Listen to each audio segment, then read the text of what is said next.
Hello, everyone. Thank you for joining Discover Live for Luxor Egypt tour today. All of our tours are conducted using Zoom at the senior living facilities. Because all of our tours are live tours, normally the participants they can ask questions to our tour guides or direct our tour guides to look at something up close. But we understand that today's setup is a little bit different, that it's done via live streaming without the ability for participants to interact with our tour guides. So our tour guides will be doing most of the talking today instead. I know you're located all over the country. So for today's tour, we're going to take a special flight called Discover Air to Luxor. We're gonna have some fun with it. We're going to depart from US, as what you see on the screen, and our tour guide, George, cannot wait to see you there. Welcome on board.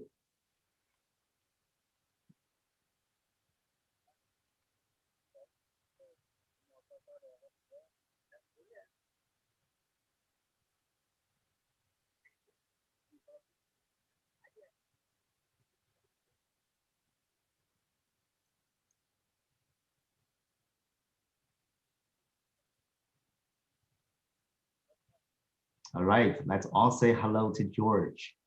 Hello. Hello, everybody. This is George from Egypt, from Luxor. And this is my hometown. And will let me be your tour guide for today.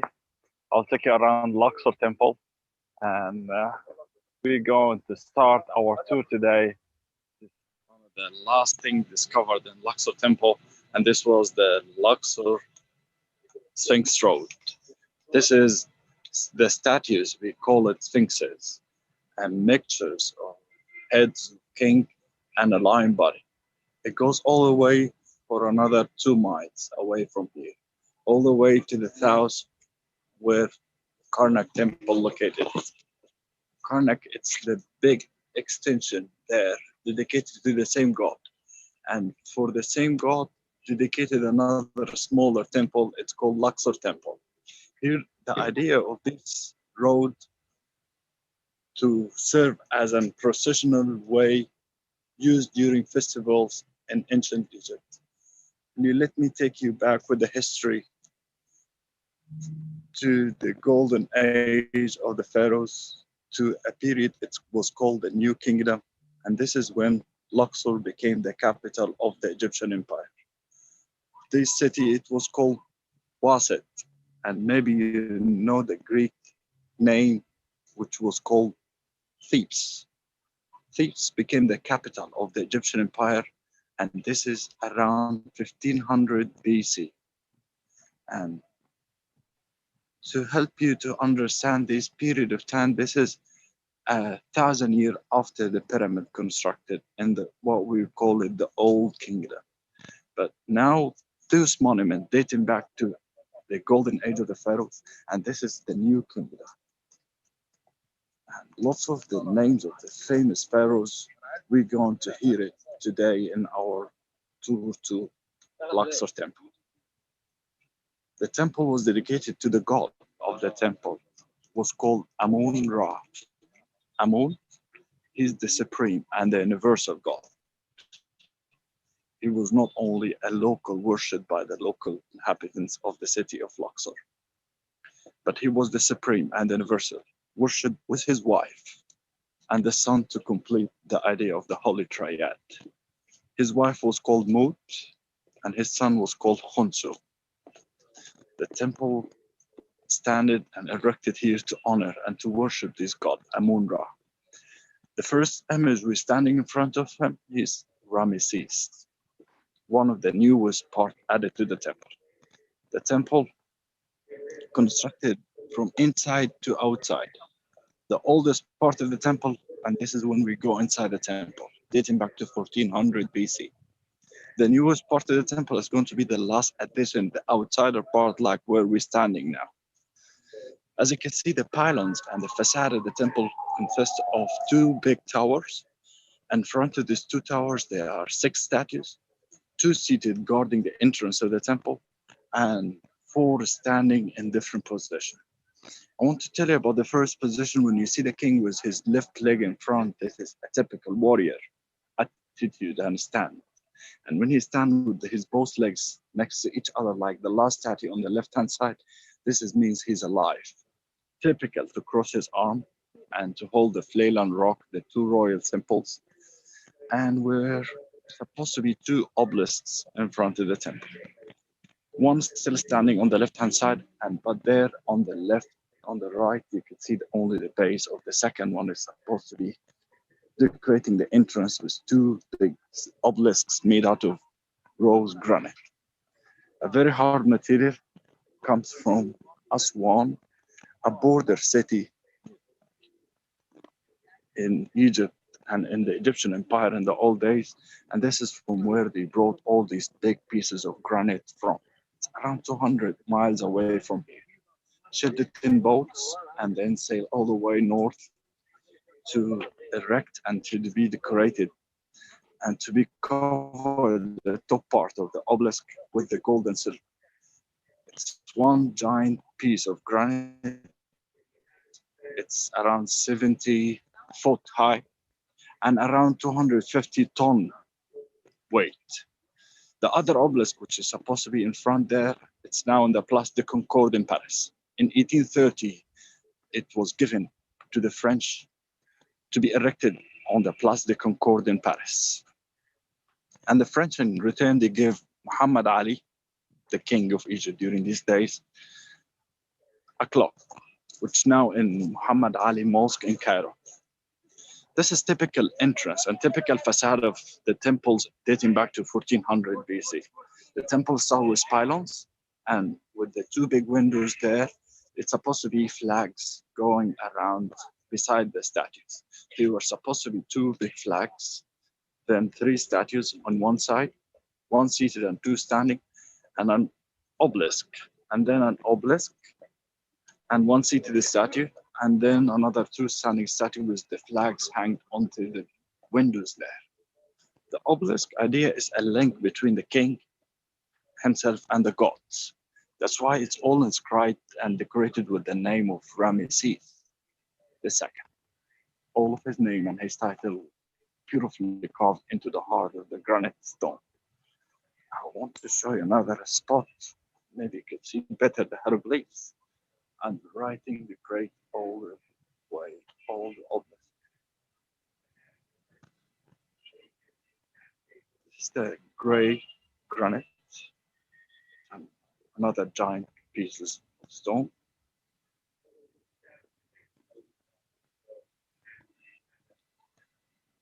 And it's all carved with the names and the title of Ramesses. We're going to enter now the temple. The temple, once we enter, is going to look like this. But I want to show you from here the size of the block of the stone to get an idea about from the floor all the way about the gray granite, and then the obelisk is going to be right in front where the other statue of the pharaoh. Now we're going to enter. Assalamu alaikum. Here we go. The temple was covered up with sand before its discovery, where the two seated statues in front of the temple, up to the shoulder, something like 30 foot high from the ground level, the temple was covered up with sand.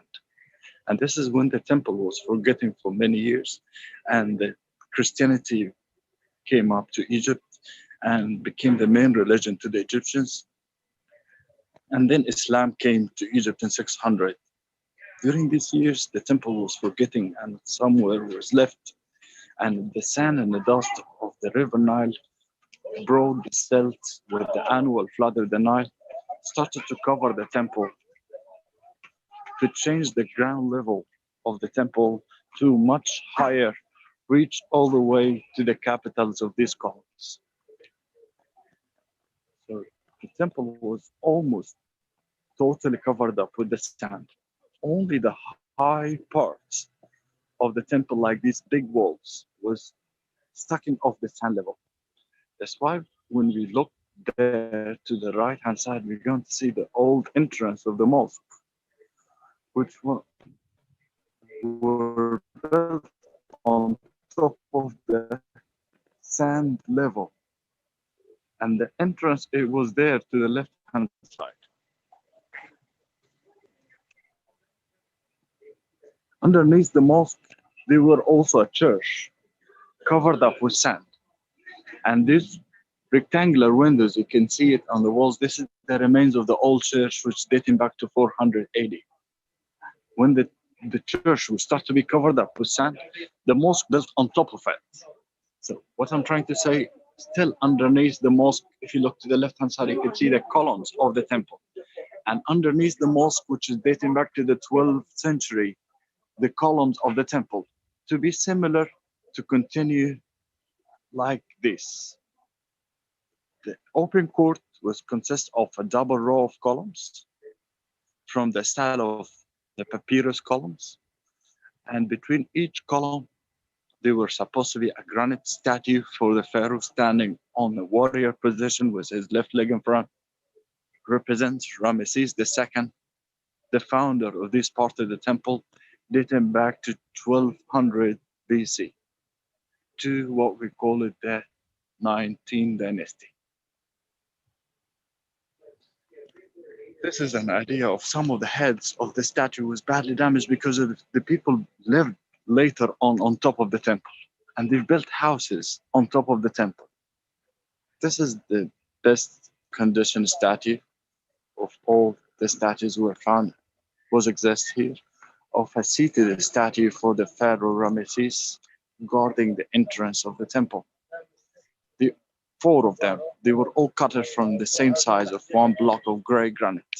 But the one on the right hand side, as you can see, it's the best conditioned one, with the double crown of Upper and Lower Egypt, with the Nemes headdress, it's a blue and gold lines, with the false beard, it's made out of wood, and it's attached around the ears by ropes, and even the cobra above his forehead to protect his forehead.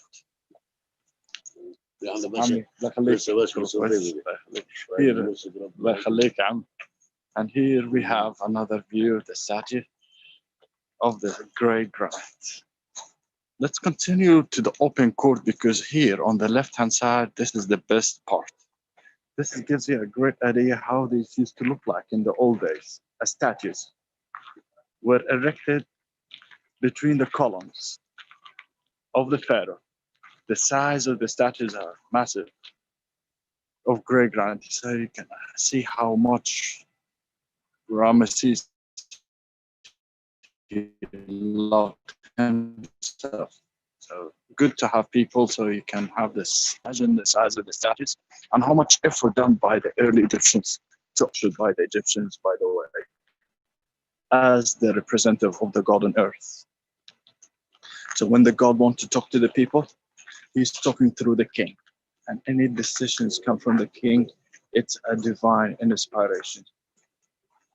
The King Ramesses, he had a favorite wife, a wife he loved her the most. Her name very famous, she's called Nefertari. But I want to show you also another spot from here, the remains of the old mosque, which you can see it's built on top of the ruins of the temple. The old minaret is that the one you can see, the smaller one to the right hand side, dating back to the old mosque, the 12th century mosque. The rest of the mosque is being renovated. The entrance of the church, it was there to the right hand side. We found the church, and it's one of around 6 churches was constructed in Luxor temple. The King Ramesses II, 1200 BC. He constructed this part of the temple, and he decided to add some part to Luxor temple, and this is what we call it, the open court. Never have roof, this part, but the distance between the columns was all covered up with stone roof to make like a shady corridor surround the whole place. The whole gray granite was beautifully carved. By the way, we're talking about the glory days. This is the temple going to look like inside. But I want to show you some of the beautiful carving of the throne itself of the king. The king will be sitting above, and underneath his throne is going to be carved with the image of the Nile god. He was called Habi. If you recognize his body, he looks big belly, dangling boobs, and he's holding in his hand the two simple plants of lotus and papyrus. And he tied them both very carefully between the windpipes and lungs. And under his foot, here is the king's foot. Underneath his foot is going to be an images of enemies. Their bodies take the cartouche, the oval shape. And if you look to their features, and underneath their neck, they all tied it up with ropes, and their arms behind their bodies. So they look slaves. And the features of the faces here are they looking more like Asiatic enemies, while the other throne of the king, which is standing here, when we get closer to one of the features of the enemies here, they look more like African enemies. It's a simple idea, means that he's all of his enemies under his foot, southern and northern enemies under his control. But we're going in a direction to enter the temple, which is going to look 7 columns on each side, 14 open papyrus capital. The capitals of the column are open, big circles in the end to refer the open bud column of the papyrus plant. The entrance will be decorated on the both sides by 2 statues made out of alabaster. The alabaster, this is a white material. It looks like white marble. And this is a statue carved to represent Tutankhamun and his wife. This part of the temple is getting older now, built by Amenhotep III. And it's been decorated by his grandson, Tutankhamun, 1300 BC. So you understand now we're going backward with the time. It was 1200, and now the temple is getting older to 1400 BC, to the time of Amenhotep III, which his name means who love Amun. Amun, this is the local god and the supreme and the universal god for whom dedicated the temple. Amenhotep, his period was very famous and was very remarkable, with lots of constructions and lots of engineering remains dating back to the time of Amenhotep III, 1300 BC. He had also a very remarkable son. His name called Akhenaten, the first heretic pharaoh who decided to change everything. The idea of the Holy Triad and the first idea of what we call it monotheistic. Only one God to be worshipped, instead of father, wife, and son. And the idea of the Holy Triad, he decided to change the whole thing. Now we're getting to another court. And this is the highlight of this temple. It's surrounded by columns from 3 sides. And it's called the Sun Court.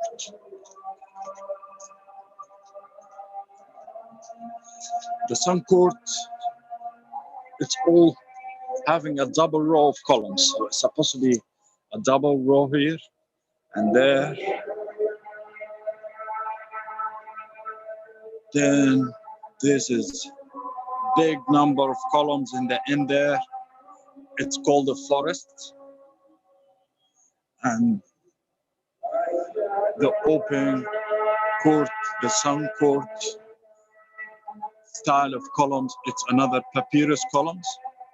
But those are groups of papyrus plants. They all tied it up with ropes underneath their capitals. So it's going to make a distance between the columns to be supported by a roof.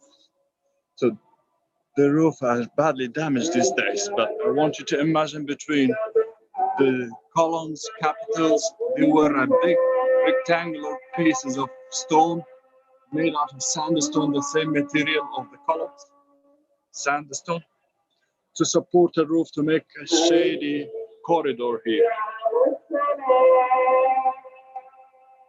And the wall behind, it's part of a wide space. It was all covered up with roof and all have some shade. To walk between the columns, you're going to see the open court or the sun court from here. So a wide space was used in the old days for festivals. Many festivals took place in this open court part of the temple. And one of the most famous festivals and one of the most important activity happened in this temple. This is when they were celebrating the flood of the Nile.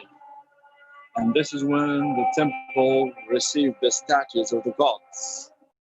We used to rest there in Karnak on the north and to spend days here in the Taos. So this is the Thazan shrine, the Thazan temple. And this is the old name of the temple itself. The God himself, he got a northern and a southern temple. The northern temple, it was called Karnak. And the southern temple, and we are inside the southern temple of the god now. The statues of the god used to come from through this very long processional way of sphinxes to spend days here in Luxor temple.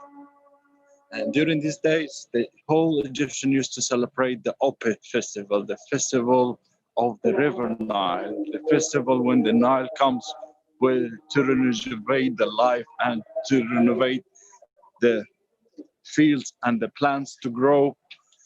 And in the same time, this is the same idea of death and resurrection after death. Also, one of the festivals were taking place here in the open court when the king used to show that he was still strong to continue ruling his empire.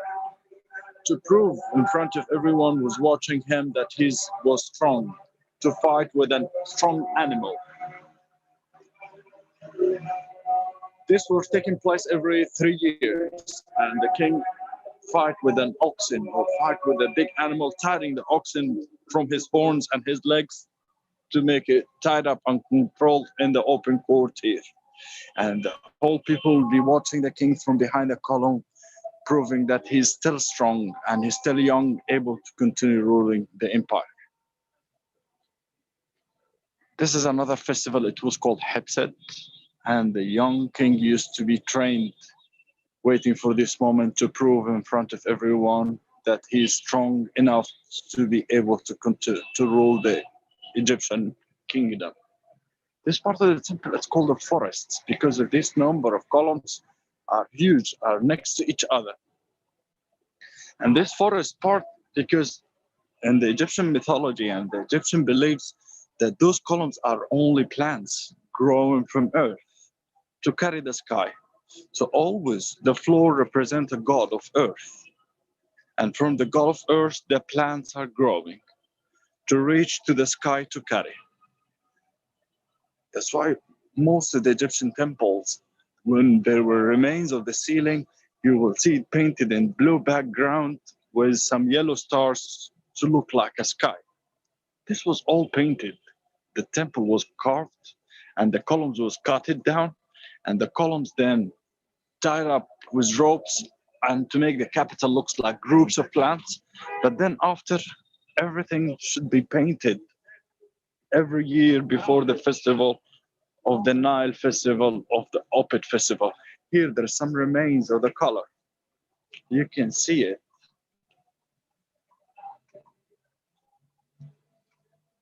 Or there on the walls. And here's the image of the king also standing. It's got some painting, but the record saying that the priests before the festival, they used to repaint everything, make the temple colorful, ready to celebrate the festival. And they were having a big problem when it will rain to wash all the paint and the color from the walls of the temple. So every year before the festival start of the annual flood of the Nile, the priests and the servant of the temple used to repaint everything with colors. When you look at these kind of columns and look at the style of the capitals, if they look a little bit more modern, a little bit more Roman or Greek columns, they are typical Roman columns. It's called Corinthian capitals. A huge difference on time period between this kind of columns and those columns. You could be an expert to look at the style of the capitals of the columns, and you can recognize the pharaohs and ancient Egypt style of columns, which is dating back to 1500 BC. They all represent the plants, and it's most of it's papyrus or lotus plants. These are closed papyrus. And the capitals of the Corinthian dating back to Greek, this is later on. They look more into flower with a little date palm fronds and lots of details on the capitals. And this is because this part of the temple changed to be a Roman temple during the Roman time. You could see the carving on the walls, but above the carving of the walls, they smoothed the walls by giving layer of plaster, and then it was all decorated by the Romans. So here, this part of the temple, when the temple became the cult center of the Roman emperor, it's believed that there were statues on the top of the represent the emperor to be worshipped as a small temple to worship the Roman god. The entrance changed during the Roman and the Greek time, adding these carved walls. But the entrance was much wider with a big cedar door, cedar wood door. But now the entrance, it looks more mysterious and narrow and entering more inside the temple. If you notice, the size of the temple is getting smaller, and the roof of the temple is getting lower. So this is the size of the temple now. It reflects a less number of people will be allowed to come up to here, because more we go inside the temple, you're getting closer to meet the God. This part of the temple, the carving, it's in a great condition in it. It all represents the Pharaoh Amenhotep. Gives lots of offering to the god. This part of the temple, it has a big project of restoration these days, trying to clean the walls from many things like oil lamp fumes, and people lived inside the temple, and a lot of bird remains, and taking all these layers of dirt show up the color and the painting of the old painting used to be on top of the carving. This kind of carving, it's called high reliefs. And the high relief, they used to draw onto the walls first, and then they carve everything around the drawing to make the relief outstanding, the wall, and then it was all painted. It was all decorated all the way in shape of registers all the way to the ceiling.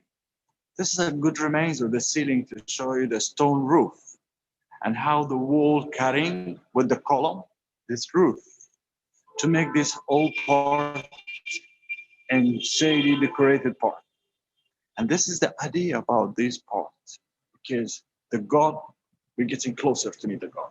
The god should be exist in the most dark and most private and the most controlled place, because in every of those entrances here, there were supposed to be doors. The size of the doors getting smaller, and all the way going outside the temple, there were doors getting bigger and bigger and bigger, all the way to the pylons.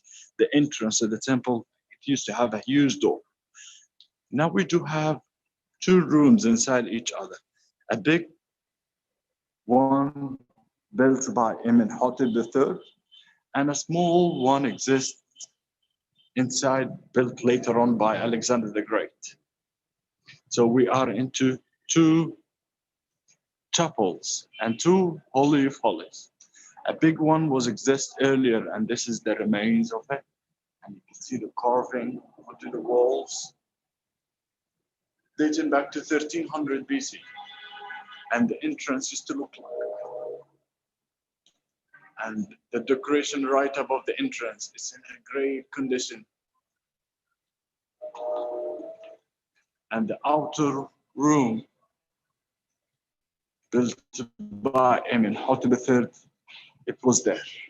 Many years after Amenhotep III, Alexander the Great came to Egypt, and he was fascinated with this character of the pharaoh, and he was captured by this kind of civilization, and he wanted it to be a pharaoh himself, and he wanted to be crowned by the crowns of Egypt like all the pharaohs. That's why we're going to see Alexander the Great himself became a part of these monuments here. All the figures here and all the image and all the carving exists into the walls here represent Alexander the Great. So he built a small chapel here to honor the god Amun-Ra, and the king himself, Alexander the Great, dressed up with the crown of Egypt, gives offering to the god with the two feathers above his head, Amun-Ra, and wear the Egyptian royal kilt, and his name written in a cartouche like all the Egyptian pharaohs. A quick look to the cartouche, the first letter in the top is ego, so it's the letter A. This second letter is line, L. The half circle is L, and then SNDRES, the name of Alexandrus, wrote here inside this royal symbol. It's called cartouche. Look at him, he's wearing the double crown of Upper and Lower Egypt. Alexander the Great wore the Nemes headdress, even the false beard, and then the Egyptian kilt, which is remarkable with the animal tail. Here there is supposed to be a tail to make like the belt of the king, a lion tail. Means he's all wild like a lion. Gives offering to the god. Can you imagine 1,000-year difference between the two side walls? The one exists here, the bigger wall, dating back to Amenhotep III. And this is what we call it idealistic art. Look at him, he's pouring water, gives table offering to the gods. Amenhotep III, the pharaoh from the 18th dynasty. Then Alexander the Great, 1,000 years after, in 332 BC, Alexander the Great came to Egypt to build his small chapel here. Inside the big main one was exist earlier. This is what was called the Holy of the Holies. And this is a very sacred area where the golden statue of the god used to rest. And now we're going behind the Holy of the Holies. But this is the Alexander the Great one, built by Alexander the Great with the Egyptian style. It's all represent Alexander on the left-hand side, gives offering to the god Amun-Ra and his wife Mut behind on the right. And again, he was standing here burning incense to Amun Kamut F, the fertility god, the god of fertility in ancient Egypt, and his wife behind. As I told you earlier, all the ceiling is supposed to reflect sky and represent sky. That's why all the ceiling All the ceiling was carved with stars and blue back ceiling.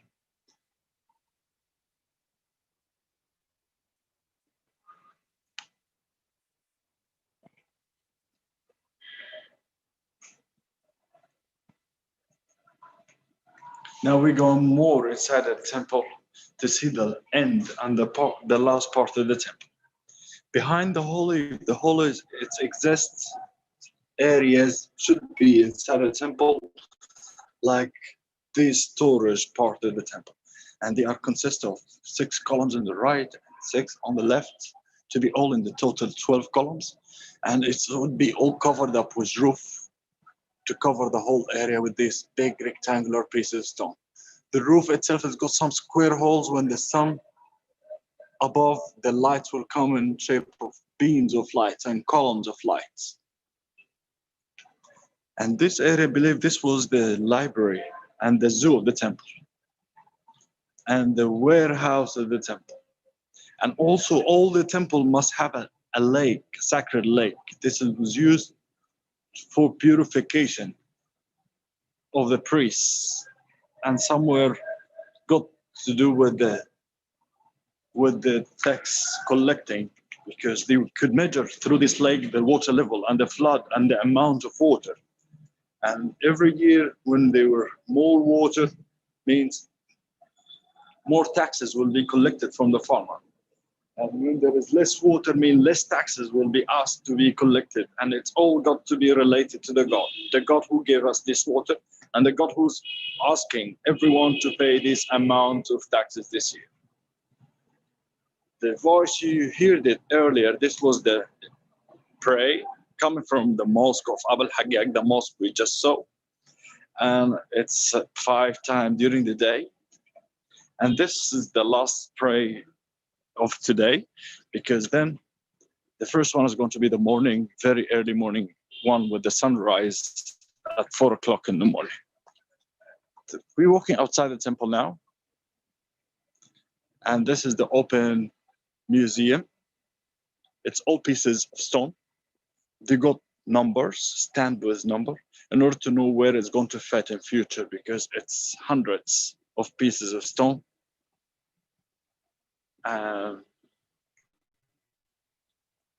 The new technique nowadays is to look for every tiny little piece of stone to know where it's going to fit without adding many replicas. But another lock, you can see the key of life, the Ankh, the falcons, the god Horus, the bowl behind.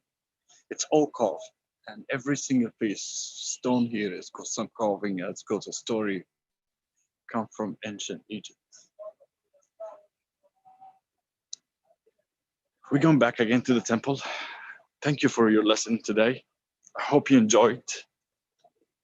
Next time I want to take you to Karnak Temple, the bigger extension of Luxor Temple. Thank you so much.